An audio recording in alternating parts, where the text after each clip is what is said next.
काल आपण चरित्रामध्ये बघितलं की औसाने एक फुटा टाकलेला होता आणि तो फुटा निरूपण चालू असताना पाण्यामध्ये ठेवला. पाण्याचा आवाज बंद झाला. स्वामी सांगतात की हे आवळीचे सामर्थ्य. औसा म्हणते हे देवाचं सामर्थ्य. म्हणजे आपला मोठेपणा पुढल्याला कसा द्यावा हे काल आपण बघितलं. आज लीळा आहे लीळा क्रमांक 99. आऊ पिंड उपहार स्वीकारू. आऊ पिंड, औसाने पिंड म्हणजे ज्या वेळेस हे पितृपक्ष येतो त्यावेळेस पिंडदान केलं जातं. उपहार स्वीकारू, स्वामींनी औसाने केलेल्या त्या उपहाराचा स्वीकार केलेला आहे. आपण तो बघूया.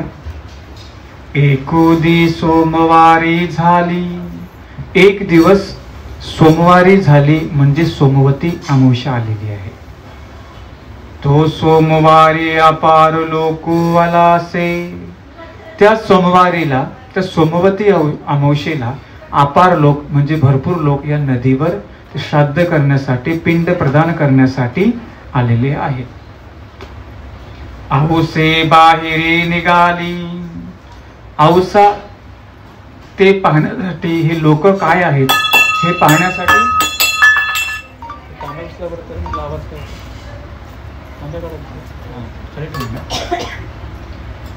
औसा सुद्धा बाहेर निघालेली आहे. गंगेकडे गेली. औसा गंगेकडे गेल्या. तव कोणी अंघोळी करताती. तर ती पाहते नदीवर सगळी जी लोक आहेत, कोणी आंघोळी करू लागलं, कोणी पिंड प्रदान करू लागलं. कोणी पिंड प्रदाने करताती. कोणी म्हणजे बाकीची लोक, जो व्यक्ती गेलेला आहे त्याच्या निमित्ताने पिंड दान करू लागले. तर पिंड कसे असतात? असे गोळे असतात, हो की नाही? त्याच्यामध्ये काय असतं? भात असतो. म्हणजे भाताचे गोळे ते पिंड त्या ठिकाणी करू लागले. ऐसे औसे देखिले. आणि ते दृश्य औसांनी बघितलं. आणि औसा ऐसे भरलेले की हिमीची लेको हिमीची बापुडे पितरे लुलाते असती. ते बघून औसाच्या मनामध्ये भाव येतो. म्हटले आता माझे आईवडील तर नाहीत, त्यांना कोणी मुलगाही नाही, त्यांची मुलगीही मीच आणि मुलगाही मीच. माझे आईवडील ज्या ठिकाणी आहेत ते उपाशी आहेत. बापुडे पितरे लुलाती म्हणजे त्यांना आता मला काहीतरी भोजन दिलं पाहिजे या निमित्ताने, ते उपाशी आहेत असं म्हणून औसाने, औसाच्या मनामध्ये तो पिंड प्रदान करण्याचा विचार आला. आता औसा ह्या वेदवंत होत्या. त्या काही ज्ञानी नव्हत्या, त्या काही बोधवंत नव्हत्या. आणि वेद असला की ज्ञान काही नसतं, अज्ञान असतं. आणि मग त्यांनी मनामध्ये विचार केला की मला सुद्धा हे पिंड प्रदान करायचं आहे. वास्तविक आपल्या मानव संप्रदायामध्ये नियम सांगितला की एखादा अनुयायी जर गेला, उपदेशी असेल तर त्याच्या निमित्ताने 10 दिवसामध्ये तुम्ही क्रिया करू शकता.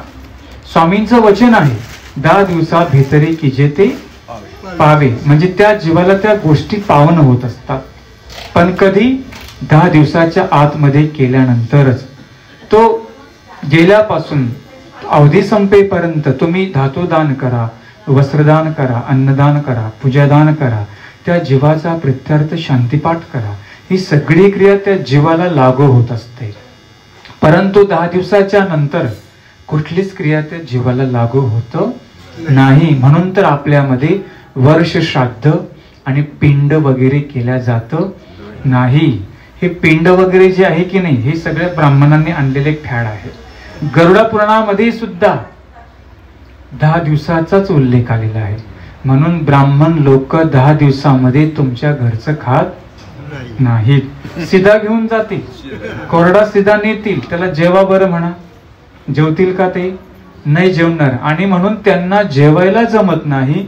म्हणून त्यांनी 12वी, 13वी, 11वी, 14वी, पुढं 15वी या गोष्टी त्यांनी निर्माण केलेल्या आहेत. तुमच्याकडे 13वी आहे, 12वी आहे, पण नागपूर भागामध्ये 15वी, 14वी आहे.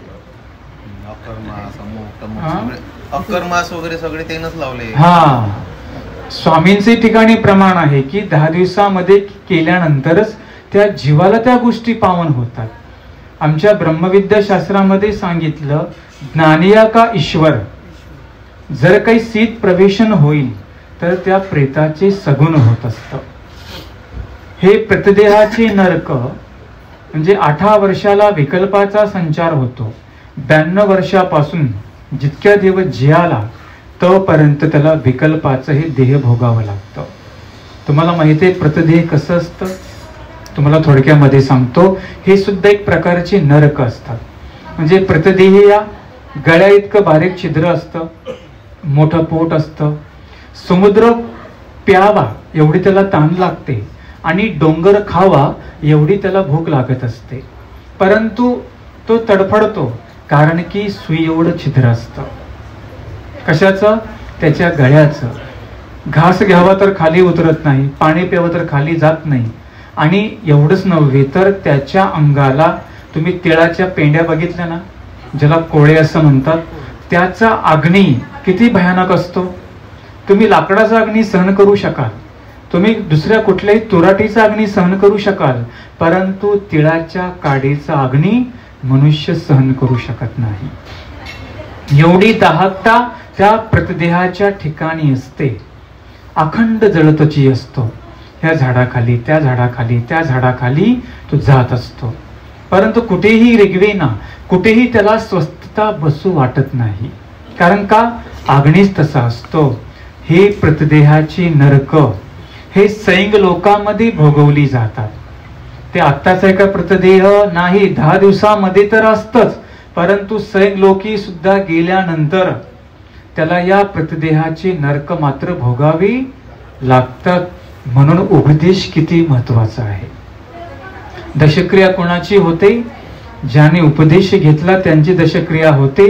फक्त उपदेश घेऊन नाही तर जो अनायासे मरण पावला, ज्यांना नैसर्गिक मृत्यू आलेला आहे त्यांची दशक्रिया होते. साप चावून मेला, विहिरीत पडून मेले, ऍक्सिडेंट मध्ये गेले, गळफास घेऊन मेले, यांची दशक्रिया केल्या जात नाही. कारण की ते भूताच्या योनीला गेलेले असतात. अपघाती वारलेले म्हणजे ऍक्सिडेंट, अपघाती वारले त्यांची सुद्धा दशक्रिया पात्र घेतल्या जात नाही. म्हणून उपदेश हा फार महत्वाचा आहे. उपदेश घेतल्यानंतरच तुमची पुढे क्रिया सुरुवात होत असते. कुठली? पात्र्याची. एखादा किती श्रीमंत आहे त्याची दशक्रिया कोणी घेईल का? पहिलं काय विचारतात? उपदेश कुणाचा होता, कसे मेले, कशाने मेले, ही सगळी विचारपूस करून मग ती दशक्रिया घेतली जात असते. आणि म्हणून ईश्वराचं म्हटलेलं करायचं. त्या प्रतिदेहामध्ये गेल्यानंतर आपल्याला समजतं तो 10 दिवस तो प्रतिदेह या विशेष म्हणजे स्मशानभूमीपासून तर आपल्या नाटीपर्यंत, आपल्या घरापर्यंत तो 10 दिवस असतो. कोण? प्रतिदेही या. आणि मग तो पाहतो कोण नाटकी रडतं, कोण ढोंगी रडतं, कोण कसं रडतं, हो की नाही. आणि मग त्याला वाटतं की अरे अरे अरे, ज्यांच्यासाठी मी कमवून ठेवलं, ज्यांच्यासाठी मी पै पै कमवली, आलेला साधू मी वापस केला, मी परमार्गाच्या ठिकाणी दान नाही केलं, मी परमार्गाच्या ठिकाणी क्रिया नाही केली, कशासाठी? हे मुलाबाळासाठी. पण त्यांना बघा ना, काही माझं आहे का? मस्त हसतायत, खेळतायत, चांगले 3 टाइम जेवण करतायत, त्याला दुःख होतं. हे जर मी देवासाठी अनुसरलो असतो, हे जर मी देवाचं म्हटलेलं केलं असतं, तर आज मला या दुःखामध्ये यावं लागलं नसतं. पण कधी? तेव्हा त्याला तो पश्चाताप होतो. म्हणून तुम्ही तर सुज्ञ आहात, तुम्हाला ज्ञान होतंय. आता तुम्हाला गुरु सांगतात की बाबांनो इकडे या. स्वामी सांगतात बाई इतीच्या होई जे ते चुकती.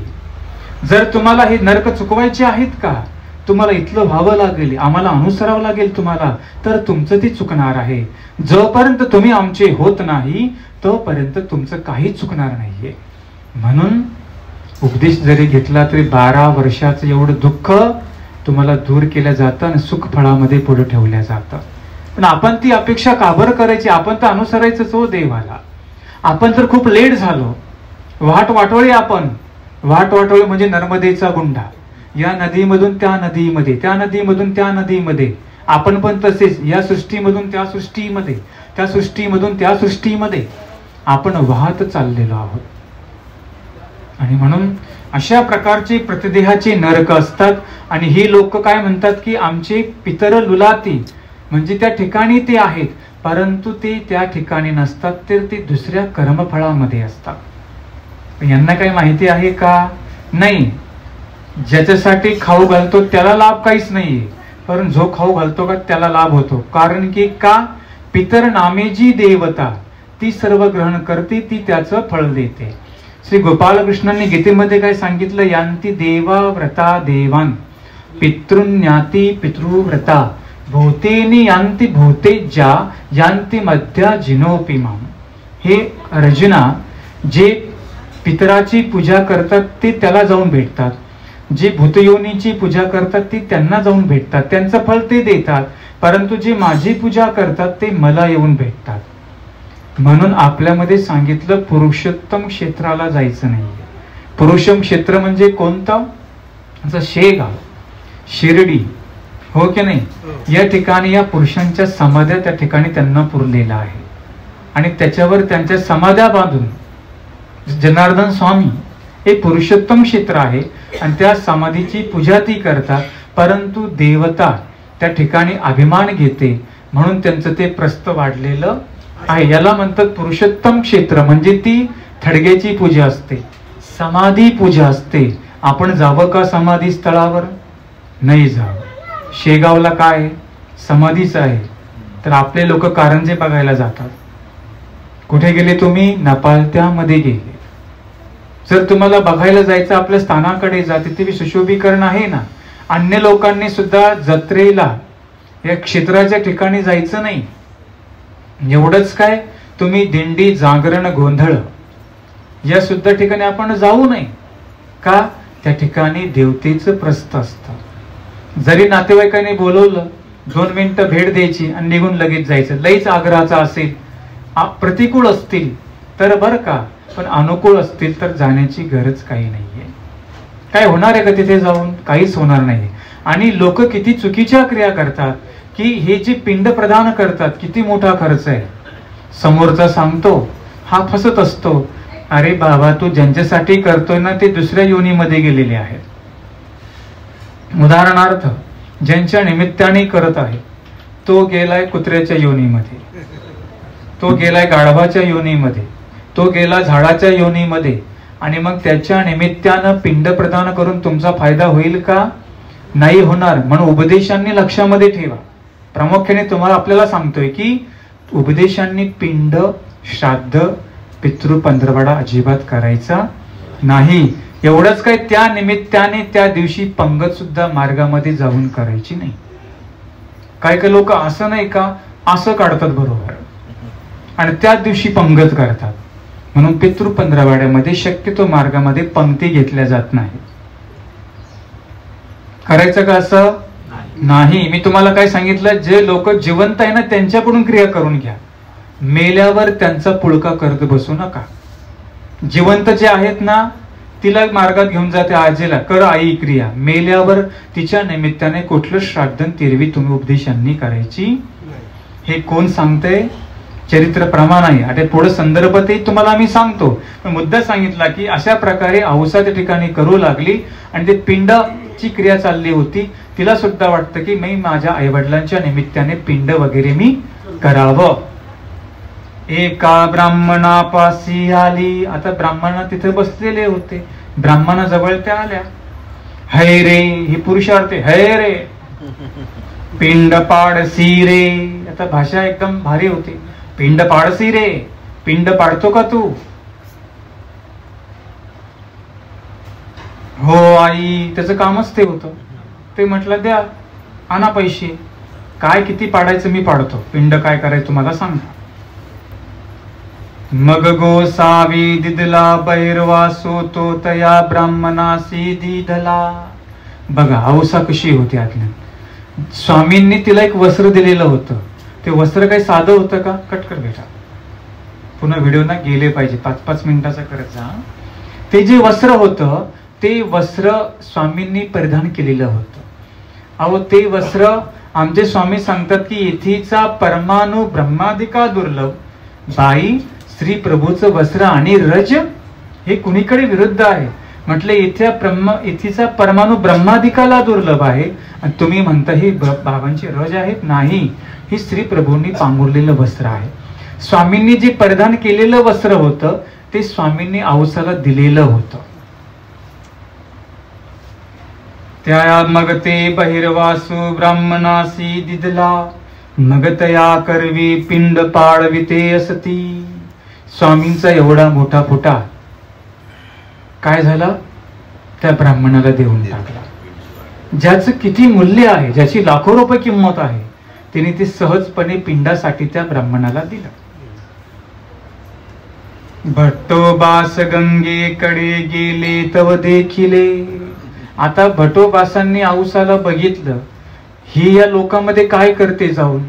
इथे सगळे लोक ते पिंडासाठी आलेले आहेत आणि ही स्वामींची शिष्या कशाला इकडे गेली. आचार्यांनी तिला बघितलं आणि भट्टोबास आले, जिजी देखिली आववेचे कर्ण.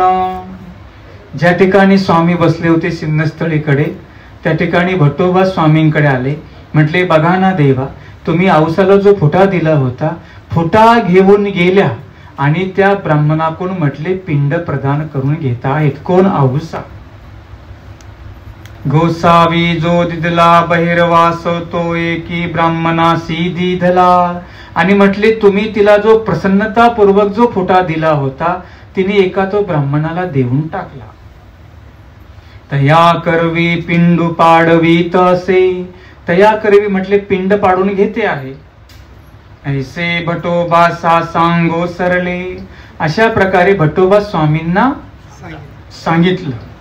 तवा आपण लवकरी आली. तवा आपण लवकरी आली म्हणजे तिला वाटलं आता काही आपलं खरं नाही, आता आपली तक्रार देवाकडे गेली. आणि भट्टोबासांचं दोघांचं पहिलं 36चा आकडा होता. नेमका हा माझ्या चुकीमध्ये कधी सापडतो आणि भट्टोबासांना वाटायचं ही कधी माझ्या चुकीमध्ये सापडते. लक्षच ठेवून राहायचे दोघं भाऊ बहीण होते, गुरु भावंड, पण दोघांचं खूप वेगळं होतं.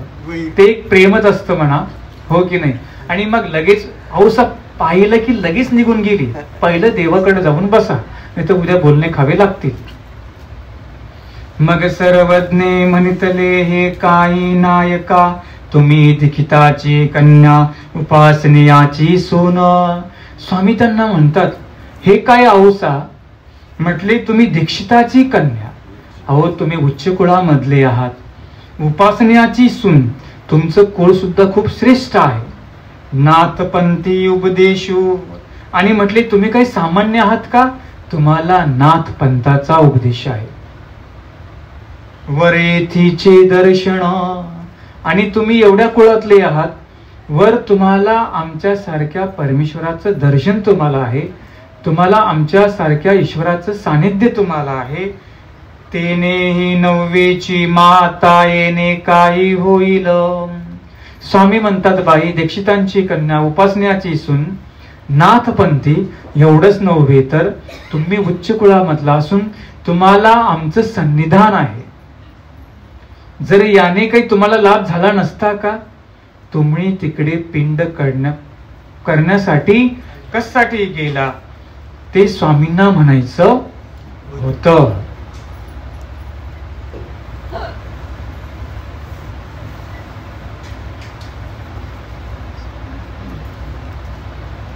करावे से उपजे तरी थोची कळो नये.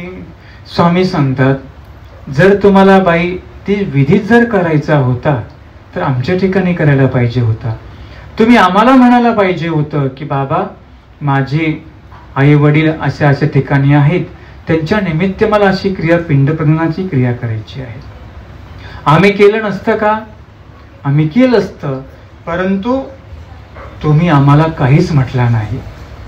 परमेश्वर समर्थ आहे. आमच्या टीकेमध्ये सांगितलं, लेप चैतन्याची लागेना पुसेना, ईश्वरीची लागतही असे आणि पुसतही असे. फक्त चैतन्य सुद्धा माया लेप नासू शकत नाही. त्याने जो जोडलेला लेप आहे त्या लेपाच्या वेगळं माया सुद्धा करू शकत नाही. इतर देवतेंचं काय घेऊन बसले. उदाहरणार्थ एखादा पिंड प्रदान करतोय, तो आहे कुठल्या एका मुंगीच्या लेपामध्ये, परंतु देवता त्यावेळी त्याला त्या लेपातून काढू शकत नाही, कारण की तेवढा अधिकार तिला नाहीये. परंतु परमेश्वर जरी तो नरकयोनीमध्ये असेल तर परमेश्वर त्याला तिथून काढून त्याला दुःखातून मुक्त करू शकतात. ब्रह्मविद्या शास्त्रामध्ये सांगितलेलं आहे की जीची देवाच्या माता पितरा तीची भक्ताची. देवाच्या माता पितराला जे फळ होतं म्हणजे सत्य कैलास वैकुंठीचं जे फळ होतं ते सुद्धा भक्ताच्या माता पितरा म्हणजे ज्याचा भक्त ईश्वराशी अनुसरलाय त्यांची माता पिता त्यांना सुद्धा तेच फळ होणार. एवढंच काय, एखादा अनुसरला पुरुष आहे, मुलगी आहे, मुलगा आहे, त्याचं जर अनुसरण सिद्धीस गेलं, ते माता पिता जरी अन्य असले तरी सुद्धा त्यांनी आपलं एक फळ परमेश्वराला दिलं, म्हणून त्या निमित्ताने त्यांना सुद्धा काही न करता वैकुंठीचं ब्रह्म्याचं त्या स्थानीचं 1,00,000 वर्षाचं फळ होतं. काही न करता. अहो त्रेतायुगामध्ये तेच ब्रह्मा विष्णू महादेवाचं फळ प्राप्त करण्यासाठी 10,000 वर्ष त्या देवतेची भक्ती करावी लागते. किती वर्ष? 10,000 वर्ष. तीच भक्ती जर त्या मात्या पितेची मुलं परमार्गामध्ये गेली, मग तो प्रेमीचे आई वडील असतील, ते ईश्वराचे आई वडील असतील, ते ज्ञानाचे आई वडील असतील, ते अनुसरल्याचे आई वडील असतील. इतकंच काय, पुनसबंधिया जो आहे, ती पुनसबंधिया पुरुष ज्यांच्या उदरी जन्माला आले त्यांना सुद्धा 1,00,000 वर्षाचं फळ भेटतं. किती मोठं परमेश्वराचं फळ आहे, हो की नाही? आणि म्हणून स्वामी म्हणतात, बाई तुम्ही आमच्या ठिकाणी अनुसरलेला आहात, तुमचे माता पितरा त्या दुःखातून मुक्त झालेले आहेत आणि होणारच आहेत. बघा किती मोठं फळ आहे. नसुद्धा इकडे आले आणि जर त्या मुलाचे माता पिता अनुसरले मग तर त्यांना मोक्ष मार्गाचीच वाटचाल आहे. परंतु ते जरी अन्य असतील, त्यांची मुलं इकडे असतील तरी सुद्धा त्यांना एवढं गोमट होतं. म्हणून जर तुमचा मुलगा तुमची मुलगी मार्गात जर जात असेल तर तिला अडचणी आणू नका, तिला प्रपंचामध्ये ढकलू नका. काही तुमच्या मुलीने जर लग्न नाही केलं, काही वंशाचा उद्धार होणार नाही का? चालणारच आहे, हो की नाही? आणि म्हणून जर कोणी उत्स्फूर्तपणे जात असेल मोठा होऊन तर म्हणू नका आम्हाला कोणीच नाही, कोण सेवा करल, तू मार्गात गेली तर आम्हाला कोण आहे, पुढं वंश चालेल का? सृष्टीची निर्मिती वंशासाठी झालेली नाही, सृष्टीची निर्मिती जीवाच्या उद्धरण्यासाठी झालेली आहे. जरी तुमचा वंश पुढे नाही चालला, दुनिया पडली की एवढी मोठी पडली की नाही आहे ना? म्हणून जर कोणी जात असेल, तुमचा मुलगा मुलगी मोठे होऊन जात असतील तरी त्यांना मार्गामध्ये जाऊ द्या. आमच्या परमार्गामध्ये जसं आम्हाला लहानपणी दिलं, आता असे काही मोठे आले, आता हे सुद्धा महात्मे हे सुद्धा मोठे होऊनच आलेले आहेत. म्हणजे प्रपंचामध्ये पडण्याच्या अगोदर ते जरी इकडे आले तरी ते सुद्धा बाळ भिक्षुक असतात. म्हणून तुम्हाला किती मोठं गोमट लागेल. जर तुमची मुलगी मार्गात जात असेल, जर तुम्ही तिला प्रपंचामध्ये ढकललंच तर त्याचं पाप कुणाला? मग तुम्हालाच लागेल ना. आणि जर ती बिचारी मार्गात गेली, अनुसरण घेतलं, तिने धर्मसिद्धीच नेला, मोठी पंडित होईल, विद्वान होईल, तर त्याचं गोमट कुणाला? तुम्हाला लागेल की नाही? तुमच्या गावाचं नाव उच्च होईल, तुमच्या कुळाचं नाव उच्च होईल. म्हणतात की जर अनुसरण सिद्धीस गेलं तर त्यांचा 7 पिढ्यांचा उद्धार होत असतो. उद्धार म्हणजे काय? त्या 7 पिढ्यांचा अधिकार ऊर्ध्व होत असतो. म्हणजे त्यांना सुद्धा या परमार्गाचा योग येत असतो. बघा ना, काही घरातून मुलं इकडे गेलीत, त्या सुद्धा पिढ्याच्या पिढ्या इकडे आल्यात. कशामुळे? नाही, आमच्या कुळातला मुलगा या मार्गामध्ये आहे, ते संन्यासी झालेले आहेत, ते बाबा झालेले आहेत. त्याचा अभिमान घेऊन त्यांच्या भेटीसाठी येतात, त्यांना तो वेद होतो आणि ते सुद्धा उपदेश घेतात, उपदेश घेऊन अनुसरतात. याला म्हणतात 7 पिढ्यांचा उद्धार होणे, लेखी लागणे. किती मोठं गुमत आहे. आता पूर्वीच्या काळी झालं, आता अवघड झालं. हम दो हमारा एक, तुम्ही दोघं तुमचं एकच झालं आता, हो की नाही? म्हणून आता काहींनी इच्छा असते की मुलगाच झाला पाहिजे, मग त्या मुलाच्या पाठीवर जर 4 मुली आल्या तर 2 देऊन टाका ना मार्गात, 1 ठेवा तुमच्यासाठी. म्हणजे काही ऑपरेशन करतच नाहीत. जोपर्यंत मुलगा होत नाही तोपर्यंत हे ऑपरेशनच करत नाही, भल्या 5 का मुली होईना. ही खेड्यामधली पद्धत आहे बरं का, शहरामधली पद्धत वेगळी झाली. आता सगळा भाग बदललेला आहे. आता तुम्ही पोटचा गोळा देऊ शकत नाही, परंतु जर तुमची मुलगी मोठी होऊन जात असेल तर तिला जाऊ द्या, मुलाला जाऊ द्या, अडचणी आणू नका. कारण की का, जेची देवाच्या माता पितरा तेची भक्ताच्या माता पितराला फळ भेटणार आहे. गोपाळकृष्ण अवतरले कुठे? वसुदेव देवकीकडे. सांभाळ कुणी केला? नंद यशोदाने. जेच फळ यांना तेच फळ त्यांना झालं. जेच गती यशोदेला तेच गती पुतनेला झाली. म्हणजे मातृत्वाचं फळ दिलं. एवढा परमेश्वर दयाळू आणि मायाळू आहे. स्वामी म्हणतात की बाई आम्ही होतो ना, जर तुम्ही आम्हाला म्हटलं असता तर आम्ही तुमच्या त्या मात्या पित्याची दुःखातून मुक्तता केली असती. आणि ही फक्त संभावना फक्त परमेश्वराकडे आहे. उदाहरणार्थ द्वापर युगामध्ये पंडू राजाला पायरीमध्ये ठेवलं होतं. ईश्वर जडत्वापासून वेगळं करत नाहीत, परंतु ईश्वराचा तो समर्थवाद आहे. एक नीती एक समर्थवाद. त्याला त्या जडत्वापासून त्याचं मुंचन केलं की नाही? कोणी गोपाळकृष्णांनी केलं. नंतर ते राजसू यज्ञ करायला लावला, त्याच निमित्ताने तो करायला लावलेला आहे. फक्त ही संभावना परमेश्वराकडे आहे. आणि म्हणून स्वामी म्हणतात की बाई जर तुम्ही आम्हाला म्हटलं असता आम्ही तुमच्या माता पित्यांना मुक्त केलं. आणि स्वामींनी त्यांच्या माता पित्याला दुःखातून मुक्त केलेलं आहे. का बरं केलं? या औसा पुढे स्वामींकडे अनुसरलेल्या आहेत. मग त्या माता पिता दुःखा योनीमध्ये राहतील का? नाही राहणार.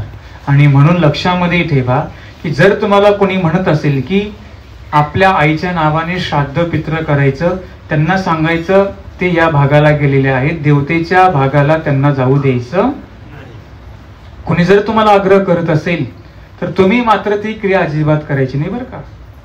इथून पुढे लक्षात ठेवा, जे करत असतील ते आता झालं गेलं, गंगेला मिळालं. परंतु आता तुम्ही चरित्राचं प्रमाण देऊन तुम्हाला मी ऐकतोय ना, त्यांची काही आता सुना पण इथं आहेत, त्यांनी सुद्धा ह्या क्रिया पुढे तुमची सासू मेल्यावर करायच्या नाही. म्हणजे कोणाची उपदेशी असतील तर विषय चाललाय आपला. उपदेशांनी ह्या क्रिया अजिबात करू नये.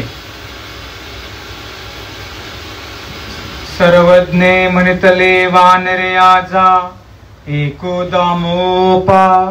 स्वामी सांगतात की जा 1 दाम त्यांना द्या. 1 दाम म्हणजे आताचे 1000 रुपये बरं का, हे लक्षात ठेवा. आसू म्हणजे त्या काळचे 5000 रुपये, आपल्या आत्ताचे 5000 ते काळचे 1 आसू. दाम म्हणजे आत्ताचे 1000 रुपये. स्वामी म्हटले जा 1 दाम त्यांना देऊन या आणि ते वस्त्र वापस घेऊन या. बहिर्वास घेऊन या. भट्टोबास गेले. भट्टोबास त्या ठिकाणी गेले. तया ब्राह्मणा एको दामो दिदला बहिर्वास घेऊन आले. त्या ब्राह्मणाला तो दाम दिला आणि बहिर्वास घेऊन आले, म्हणजे तो बहिर्वास ठिकाणी घेऊन आलेले आहे.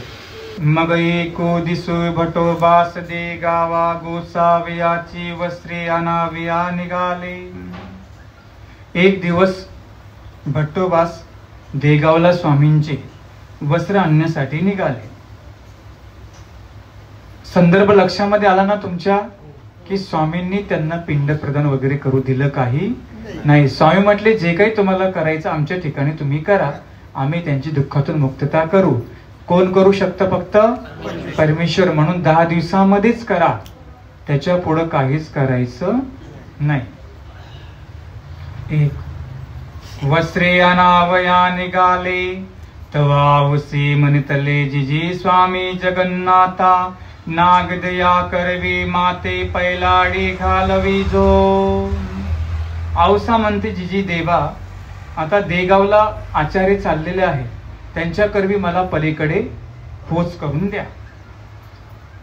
सर्वज्ञे म्हणितले वानर्या नायका ते पैलाडी घाला गा. स्वामी सांगतात जर तुम्ही चाललेला आहात तर औसांना पलीकडे सोडून द्या. हो काजी. मग भटोबासी औसा ते पैलाडी घातले. मग भटोबासांनी औसाला पलीकडे पाठवलं. अहो तो पुढा येसी तरी माते पारुख, आणि मी पुढा येईन तरी तू ते पारुखीन.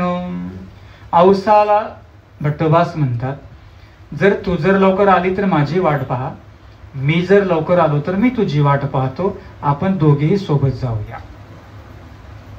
औसे नाथो कोरोचा छत्रासी गेली, औसे म्हणतले हैरे भातो असे. त्या ठिकाणी काहीतरी अन्नछत्र चाललेलं होतं आणि त्या ठिकाणी जाते आणि त्यांना सांगते, तुझ्याकडे भात आहे का? तर कशाला गेली होती ती?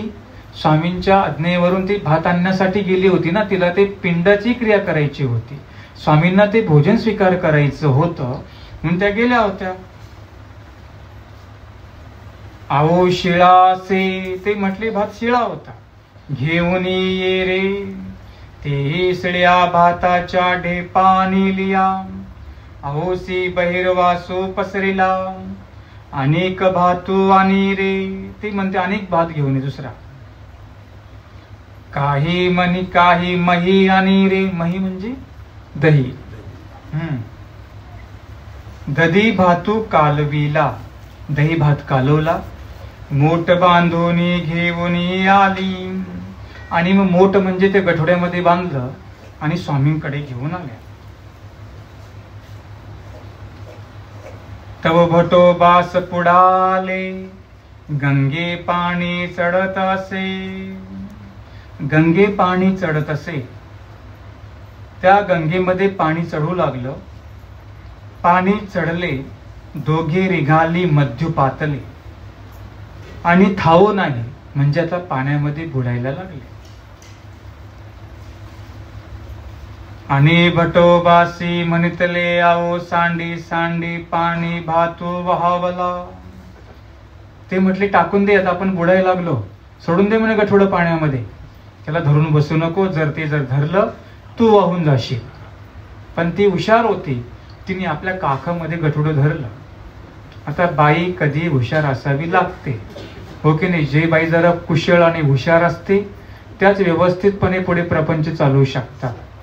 हुशार असावी बरं का, अति हुशार नको. अति हुशार म्हणजे काय?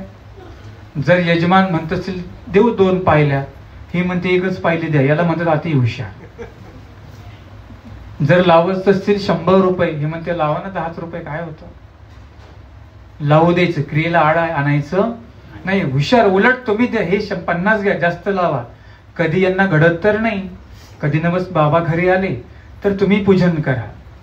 म्हणून स्त्री जर कुशल असेल, तर आमच्या स्त्रियांनी धर्म चालवलेला आहे.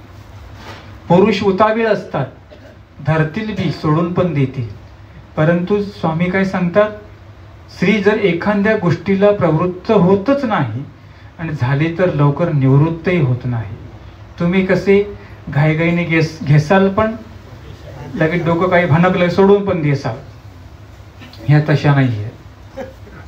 तुम्ही पण तसे नाही बरं का, तुम्ही पण चांगले आहात. म्हणजे स्वामीने एक मुद्दा सांगितला की जर निष्ठावंत असेल तर एक स्त्रीचे तर स्वामींनी विशेष वाखाणलेलं आहे. उदाहरणार्थ तुम्ही विचार करा, पहा बरं, तुम्ही विसरून जाता, बाहेरून आले की ती सांगते, अहो हातपाय धुवा, देवपूजा करा. अहो तुम्ही पारायण केलं का? अहो तुम्ही देवपूजा केली का? तुम्हाला कोण आठवण करून देतं? तुमची धर्मपत्नी आठवण करून देते. आणि जर का तुम्ही तशीच जर बसले तर तुम्हाला ती रागवेल पण. ती काय सांगते, बाबांनी काय सांगितलं, विशेष करावा मग पाणी प्यावं. विसरले का तुम्ही? आपण थोडा आळशी असतो. जाऊ दे ना ग, किती वेळ विशेष करायचा? एक तर मला कंटाळा आला, मी थकून आलो, तुझं काय लागलं, देव देव देव देव देव. आपण तिला नावं ठेवतो, पण ती म्हणते नाही, ती तुमच्या हातामध्ये पान आणून देईल, घ्या, इथे हात स्वच्छ करा. आहेत ना, धर्म त्यांनी जोपासला आणि तो धर्म त्यांनी तुम्हालाही शिकवलेला आहे. आपला धर्म कुणी राखला माहिती तुम्हाला? माधैसाने राखला. भटोबा सुद्धा उद्गार काढतात, बाई या धर्म राखीला गा. जर माधैसा नसत्या, जर मला इथे आणलं नसतं तर मी बेशुद्ध अवस्थेमध्ये तिकडेच पडलो असतो आणि मी देवाला प्रिय झालो असतो. पण कोणी राखला? बाईसांनी, महादैसांनी राखला. म्हणून त्या माऊल्यांना नका म्हणत जो तू लय शहाणी, तुला लयच कळतं का? लय देवदेव करते तू. तिला असं नका म्हणत जाऊ, उलट तुम्ही तुमच्या मांडीला लावून बसा तिला, तुम्ही पण करा, हो की नाही? काय काय आम्ही घरामध्ये जातो, एका ठिकाणी घरी गेलो आणि ती स्त्री खूप निष्ठावान धर्मनिष्ठ होत्या. त्यांचा नियम होता की देवपूजा केल्याशिवाय अजिबात काही करायचं नाही. आणि मग यजमान बाहेरून आले, त्यांचे मिस्टर सांगितलं तिकडेच थांबा, हातपाय धुवा. पहिले हातपाय धुतले, म्हणे देवपूजा करा. त्याला तर काही वैतागून आलेला होता, मला भाव कमी आलेला असेल, आला बिचारा वैतागून. त्याने सांगितलं काय देवदेव लावते का म्हणे तू, आण म्हणे पहिलं ताट जेवायला, पहिलं पाणी दे, मला भूक लागली. त्या माऊलीने मांडी घालून बसले, हात सगळ्याला पाणी नेलं, हात धुवायला लावले, स्वतः विशेष घेऊन त्या माणसाच्या कपाळाला लावला. मग सांगितलं आत्ता भोजन करा. तिने सांगितलं अहो तुम्ही मार्केटला गेला, मार्केटून येते तुम्ही एका अंतिम विधीला गेला आणि तुम्ही तसंच जेवण करता का? कोणी राखलं तुम्हाला? पत्नीने तुमचं रक्षण केलं. जर तसेच बसले असते तर कुणाला बाधलं असतं? तुम्हालाच बाधलं असतं ना. मग म्हणायचं बाबा मी येडा झालो. असे येडे होता तुम्ही. म्हणून जरा विधीवर लक्ष ठेवत जा आणि आपण कुठून येतो याची काळजी करायची. विषय आपला चालला होता की औसा हुशार होत्या. एक त्याचा संदर्भ तुम्हाला सांगितलं की अशा काही माऊल्या आहेत. म्हणजे हे का बरं सांगतो मी, तुम्हाला सुद्धा गोष्टी शिकायच्या आहेत. जर तुमचे मिस्टर जर कधी असे वागत असतील, हे सुद्धा तुम्ही एवढी तयारी तुमची ठेवा. असं म्हण नका जाऊ दे बाई त्याच भूत लागेल त्याला, मला काय करायचं, तिला काय त्रास होणार आहे, ती तिचं करते. नाही तुम्ही जर ऐकत नसाल मग तिला ती करेल का काही? तुम्ही पण ऐकलं पाहिजे ना. म्हणून तुम्ही यांची पण काळजी करायची. स्वामींजवळ आले, दंडवत घातले आणि स्वामींनी जे काही तो विधी होता, आता एक लक्षात ठेवा, हे स्वामींनी का बरं करवलं? काही करण्याची गरज नव्हती, पण आऊसाई अज्ञान होती ना, तिच्याकरता करावं लागलं. नाही तर म्हणसाला देवाने तर पिंड प्रदान करून घेतलं, मग आपल्याला करायला काय गरज आहे, हे गैरसमज करू नका. आऊसा अज्ञान होत्या, त्यांच्या समाधानीसाठी स्वामींनी ती क्रिया करून घेतली. आणि पिंड चरितार्थ गा. अहो स्वामी सांगतात की आता परमेश्वर असताना देवतेचा विधी केल्यानंतर ते काय होणार आहे का हो? परमेश्वराने तेव्हाच म्हटलं बाई ती दुःखातून मुक्त झाले, आम्ही त्यांना केलं, शब्देच म्हटले. आणि औसा जेव्हा स्वामींकडे आल्या तेव्हाच त्यांची माता पिता त्या दुःखातून मुक्त झालेली आहेत. हे औसाला माहिती होतं का? नव्हतं माहिती. म्हणजे देवाने मागण्याच्या अगोदरच त्यांचं दुःख दूर केलेलं आहे. कशाचं फळ? तो भक्त भगवंताला शरण गेला, या भक्ताचं फळ मात्या पित्याला फळ स्वामींनी दिलेलं आहे. एवढी मोठी क्रिया परमेश्वर तुम्हाला देतात. म्हणून सांगितलं जे देवाच्या मात्या पित्याला जे फळ तेच भक्ताच्या माता पित्याला भेटतं. अशा प्रकारची ही लीळा महत्वपूर्ण या ठिकाणी संपूर्ण झाली. आणि म्हणून चरित्र आम्हाला प्रमाण आहे की पिंडदान करायचं नाही, काही श्राद्ध वगैरे करायचं नाहीये. जे काही करा 10 दिवसामध्ये करावं. जे तुम्हाला काही करायचं आपले आईवडील जिवंत असताना त्यांच्या हाताने परमार्गाच्या ठिकाणी क्रिया करा. 2 क्रिया लक्षामध्ये ठेवा, बाकीचं काही करू नका, विकल्पाकडे जाऊ नका. भरपूर तुम्ही काही धर्मामध्ये राहून प्राप्त केल्यासारखं आहे. हे या ठिकाणी संपले.